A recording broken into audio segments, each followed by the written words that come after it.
आज हम एक दिलचस्प किताब के कुछ हिस्सों पर बात करने वाले हैं। सपनों को साकार करें, परिणाम ही विश्वास है।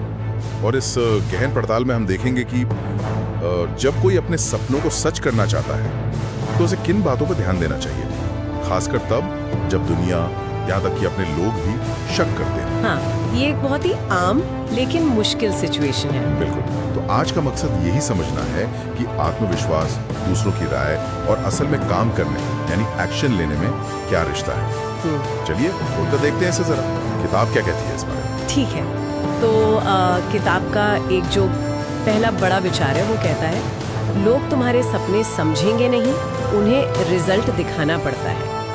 हाँ, ये लाइन सुनने में तो सीधी लगती है पर काफी गहरी है। हम अक्सर कितनी बार लोगों को अपने प्लान समझाने में ही लगे रहते हैं ना। बिल्कुल।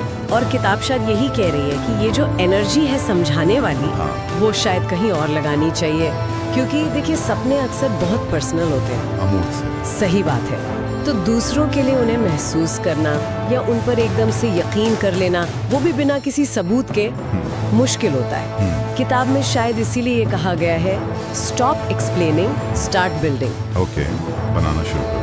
मतलब एक्शन पर फोकस। हाँ, एक्शन। क्योंकि जब आप कुछ बनाते हैं, कुछ कर दिखाते हैं, भले ही छोटा सा हो, वो एक ठोस सबूत बन जाता है। अच्छा, वही रिजल्ट है जो शब्दों से ज्यादा असरदार होता है। ये बात तो है। और ये मुझे सीधे दूसरे पॉइंट पर ले जाती है जो किताब में है जी, कि जब तक खुद पर भरोसा नहीं होगा जी, दुनिया हमेशा डाउट करेगी। ये तो जैसे पूरी इमारत की नींव है। बिल्कुल, ये बुनियाद है।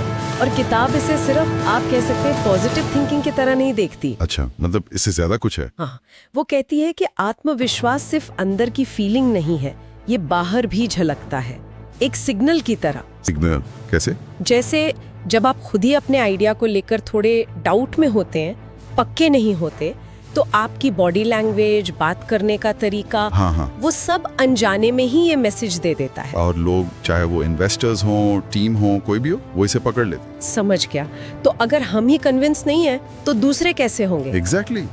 इसीलिए खुद पर यकीन करना पहला स्टेप है, और ये यकीन ही हमें वो हिम्मत देता है कि हम बनाना शुरू करें, वो एक्शन लें, भले ही कोई सपोर्ट न कर रहा हो। तो इसका मतलब ये हुआ कि हमें बाहर से वैलिडेशन का इंतजार नहीं करना चाहिए। नहीं, ज्यादा नहीं। फोकस अंदरूनी यकीन और बाहरी काम पर होना चाहिए। और फिर परिणाम वो खुद बोलेंगे। हाँ, परिणाम अपनी कहानी खुद कहते हैं, वो सबसे बड़ा सबूत होते हैं। तो फिर ये जो बिल्डिंग वाली बात है, स्टार्ट बिल्डिंग, इसका असल मतलब क्या है? मतलब सिर्फ ईंट पत्थर लगाना तो नहीं है? नहीं नहीं, बिल्कुल नहीं।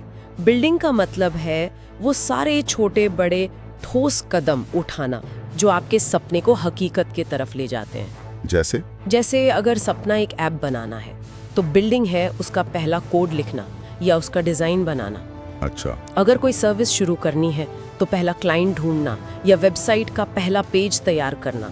मतलब वो रोज के एक्शन जो दिखाते हैं कि आप सिर्फ सोच नहीं रहे, कुछ कर रहे हैं। यही एक्शन धीरे धीरे परिणाम बनते हैं, और यही प्रक्रिया विश्वास जगाती है, पहले आपके अंदर और फिर दूसरों में। वाह, तो मतलब प्रोसेस पर फोकस करना है, सिर्फ बड़े रिजल्ट पर नहीं। बिल्कुल, वो रोज की मेहनत ही बिल्डिंग है। तो अगर हम इस पूरी बातचीत को समेटें तो इस किताब से या इस हिस्से से 3 मुख्य बातें निकल रही हैं। जी। पहली, लोगों को समझाने में ज्यादा वक्त मत लगाओ, कुछ करके दिखाओ, चाहे छोटा ही सही, वो परिणाम ज्यादा बोलेंगे। सही। दूसरी, खुद पर भरोसा सबसे जरूरी है, क्योंकि वो अंदरूनी यकीन बाहर भी दिखता है और दूसरों के शक को कम करता है। हाँ, बिल्कुल। और तीसरी बात, कहने से ज्यादा करने पर, यानी उस बिल्डिंग पर ठोस एक्शन लेने पर ध्यान देना चाहिए। एकदम सही कहा। ये तीनों बातें मिलकर कर्म, विश्वास और परिणाम के एक साइकिल को लिखाती हैं। और यहीं पर एक और गहरा सवाल मन में आता है, जिस पे शायद हमें सोचना चाहिए। क्या? कि जब शुरुआत में शक बहुत ज्यादा हो, अंदर भी और बाहर भी, और कोई तुरंत दिखने वाला परिणाम भी ना हो, तब वो पहली हिम्मत कहाँ से लाएं? वो बिल्डिंग शुरू करने की लगन, वो पहला कदम उठाने का जज्बा, वो कैसे पैदा हो? ये वाकई सोचने वाली बात है। वो पहली चिंगारी कहाँ से आती है? हाँ, वो कौन सी चीज है जो शक के बावजूद हमें आगे बढ़ाती है? शायद इस पर आगे कभी और बात की जा सकती है।